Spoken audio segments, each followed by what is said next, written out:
Ya, maka aku diperintah untuk menyembah Tuhan negeri ini. Nah, itu menghususkan. Jadi biasa gitu. Dulu waktu Tuhan masih mengutus ke Israel, ya Israel yang dibanggakan oleh Tuhan itu. Tuhan Israel gitu. Tapi ketika Israel ditinggikan, karena ayatnya jelas, ya, bangsa yang dulunya tinggi direndahkan, ya Israel itu. Tinggi ketika Allah mengutus nabi-nabi ke mereka. Direndahkan ketika mereka membunuh para nabi, ditinggalkan oleh Tuhan. Pindah udah. Pindah kemana? Ya Allah mengutus kemana? Yaitu Nabi Muhammad di Mekah. Maka Allah mengkhususkan negeri itu gitu loh. Itu banyak ayat-ayat kayak gitu di dalam Al-Quran itu. Bukan cuma Tuhan negeri ini, bukan cuma itu. Ya. Tunggu dulu.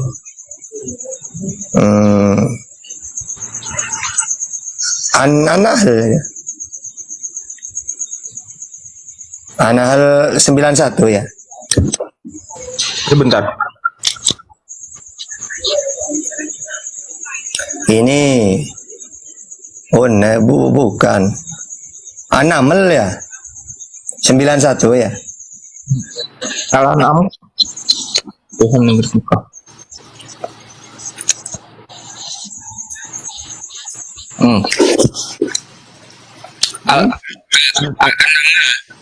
Apa? An-Nahl ayat 91. Iya, ini sama dengan gini. Kan banyak ayat-ayatnya, termasuk di dalam apa? Sama dengan gini. Yunus 104 juga ada.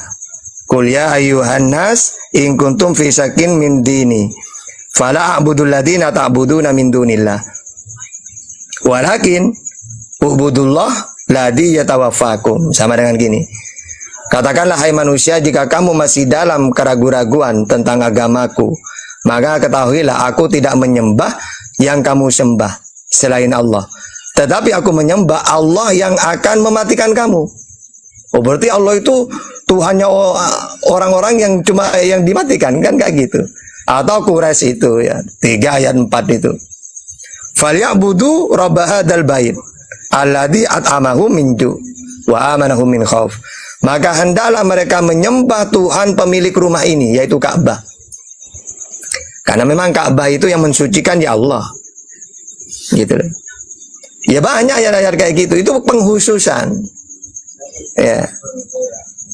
Ketika Allah diutus di Israel, ya kehususan Allah ya Israel, Tuhan Israel gitu itu.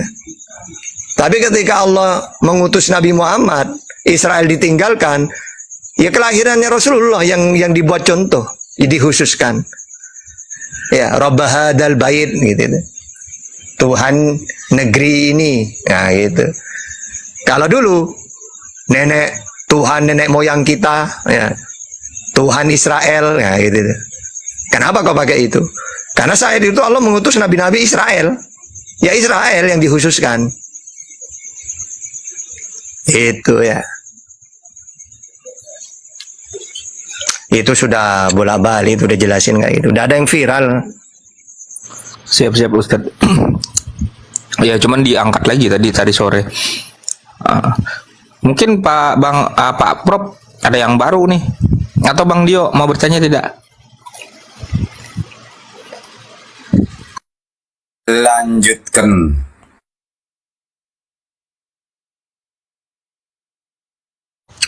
Atau Bunda Pera ada ini enggak?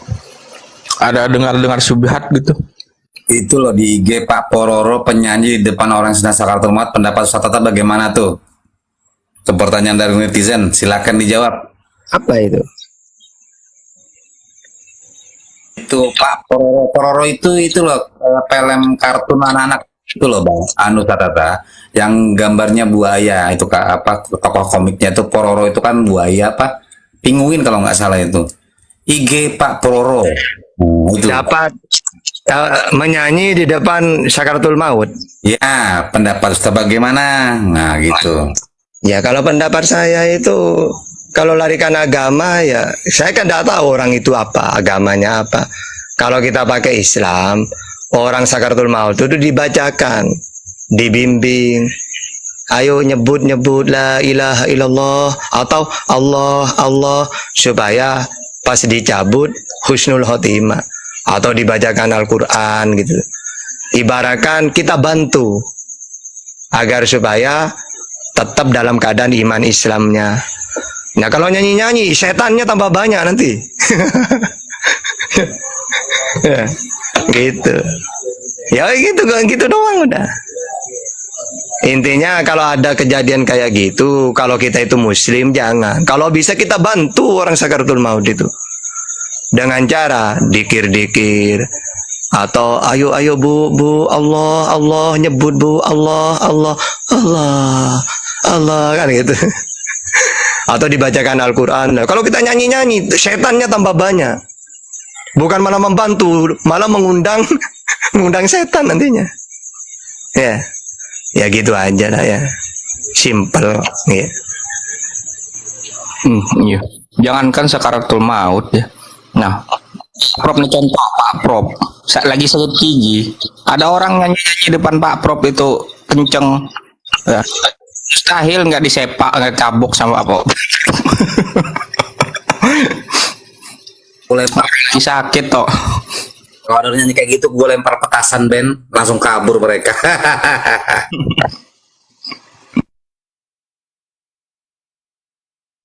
Itu kalau suara saya doubling itu yang salah itu Bang Dalbo. Bang Dalbo kalau di mute aman.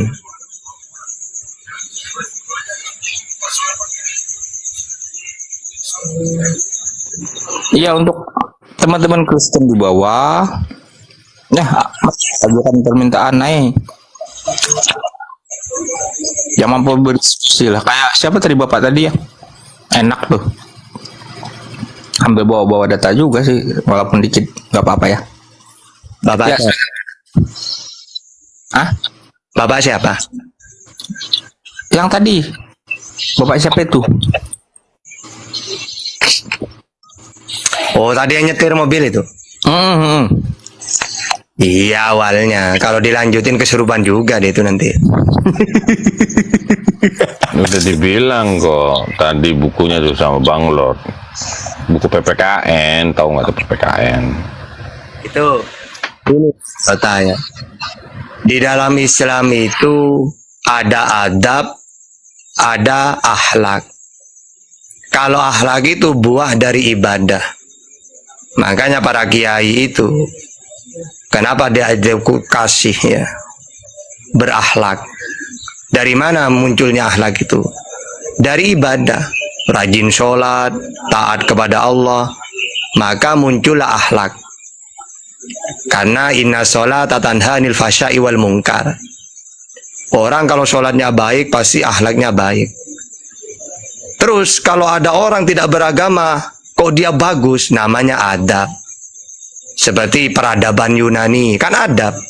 Peradaban Roma misalnya. Peradaban Yunani. Ya, jadi kita harus bisa membedakan mana adab, peradaban, mana akhlak.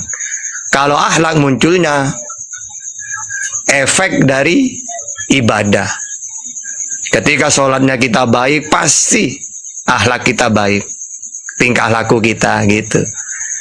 Jadi kalau bukan cuma akhlak, bukan cuma adab yang baik itu. Kalau tadi katanya Bapak tadi itu kasih nomor satu. Loh, kalau cuma kasih, tidak penting Allah itu pengakuan gini. Loh, mendingan saya tidak beragama. Yang penting akhlak bagus, tata krama. Tapi bukan itu. Ketuhanan dulu harus benar. Nah, walaupun kita tuh tata krama kita nomor satu sudah, tapi tidak mengenal Tuhan yang benar, ya percuma. Karena surga diciptakan itu untuk orang yang mentuhankan Allah. Neraka diciptakan untuk manusia yang tidak mentuhankan Allah. Ini kunci sudah, nomor satu. Makanya dosa terbesar itu ya syirik. Gitu loh. Yang kedua, dosa-dosa yang sudah ada hukumannya. Kayak membunuh dibunuh, zina rajam. Kalau minuman mabuk-mabukan dicambuk. 100 kali gitu. Ya, itu dosa-dosa besar. Tapi yang paling besar itu nomor 1, sudah tidak ada yang lebih besar dari itu. Syirik. Syirik itu menyekutukan Allah, menduakan Allah. Ada syirik khafi, samar gitu. Nah, kalau Kristen itu bukan samar, udah itu jelas, itu besar itu syiriknya, yaitu menyekutukan Tuhan dengan utusannya Tuhan. Kalau yang hofi-hofi itu kecil-kecil itu, ya seperti orang, ayo, oh, jangan jalan di situ, nanti ada perampok. Tenang, saya punya jimat kok. Berarti syirik kecil itu, ya. Ya bisa besar juga. Seakan-akan keselamatan itu karena punya jimat gitu. Ya.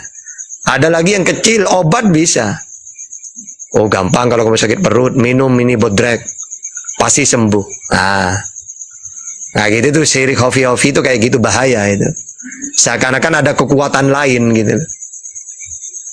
Nah, kalau kita umat Islam itu sangat teliti lah. Tetap Allah itu dinomorsatukan. Iya, saya tahu yang menyembuhkan ini Allah, tapi Allah menyuruh saya berikhtiar, yaitu berusaha. Kalau saya sakit kepala, minum obat sakit kepala. Bukan berarti wah obat ini yang menyembuhkan, bukan gitu. Wa idza maritu, dalam Al-Qur'an ini ya. Wa idza maritu fahuwa yashfin. Jadi ketika kita sakit, Allah yang menyembuhkan, Allah juga yang ngasih penyakit. Bahkan saya punya dalil, obat itu sebenarnya tetap Allah yang menyembuhkan. Pernah cerita Musa ya. Musa itu sakit gigi. Terus dia berdoa kepada Allah, ya Allah, saya ini sakit gigi gitu. Ya, makanya orang yang nabi yang suka komplain gitu ya. Ibaratkan apa ya, Musa itu nabi. Suka-suka ya kayak gimana gitu ya. Nabi saja, yang nabi-nabi yang lain diem, Nabi Musa malah, kamu dapat apa Muhammad? Sholat 5 waktu. Waduh, udah kuat umatmu. Yang terkenal dalam Islam itu, yang kenal suka komplain itu, yaitu Nabi Musa. Kayak lugu banget ya Ustaz. Diem Ben. Bahkan sakit gigi pun dia itu langsung, ya, langsung nanya ke Allah. Akhirnya kata Allah, ya sudahlah, kamu cari rumput jenis ini, dimakan rumput itu, sembuh beneran. Lama-lama dia sakit lagi, langsung ambil rumput itu lagi, tambah sakit giginya.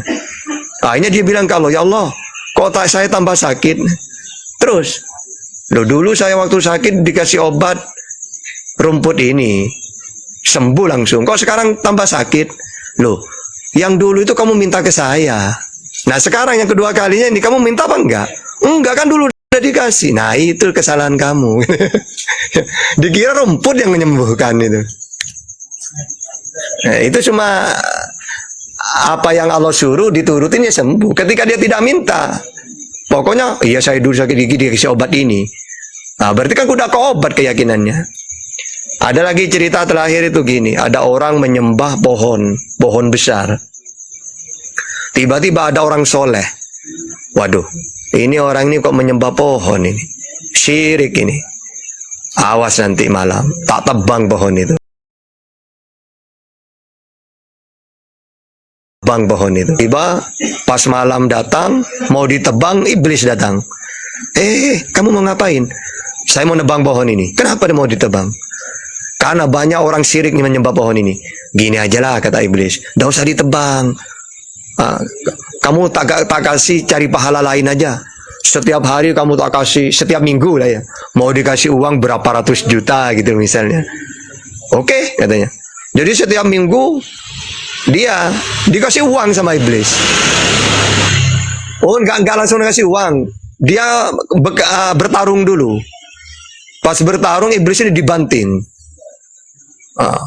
Bertarung lagi, dibanting lagi. Akhirnya iblis menyerah. Ya udah gini aja ya, saya tolong jangan ditebang pohon ini, kata iblis. Ya, terus sebagai gantinya kamu cari pahala lain aja lah. Tak kasih kamu uang, misal 100 juta, kamu sedekah saja ke fakir miskin. Jangan menebang pohon ini gitu.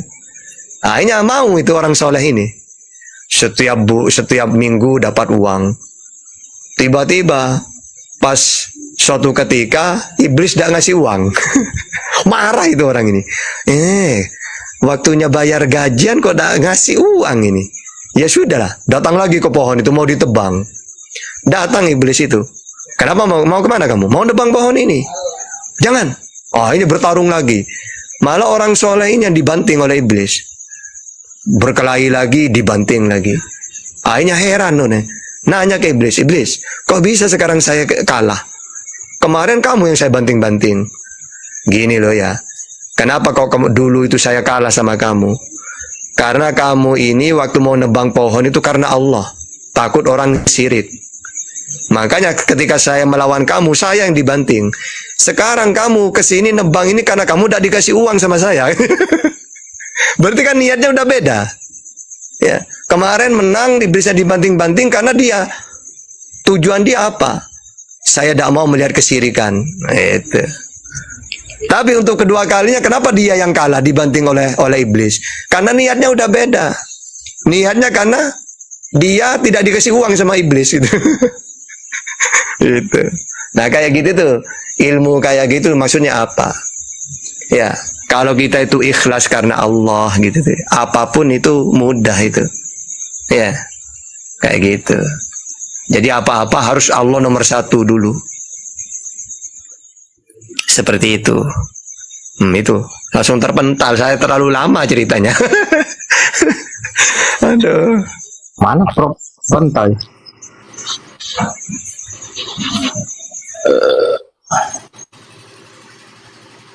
Wah sepi udah nih anak-anak Paulus.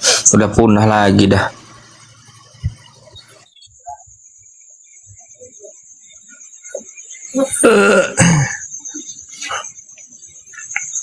Nggak ada tenang ini. Nganggur ya ini.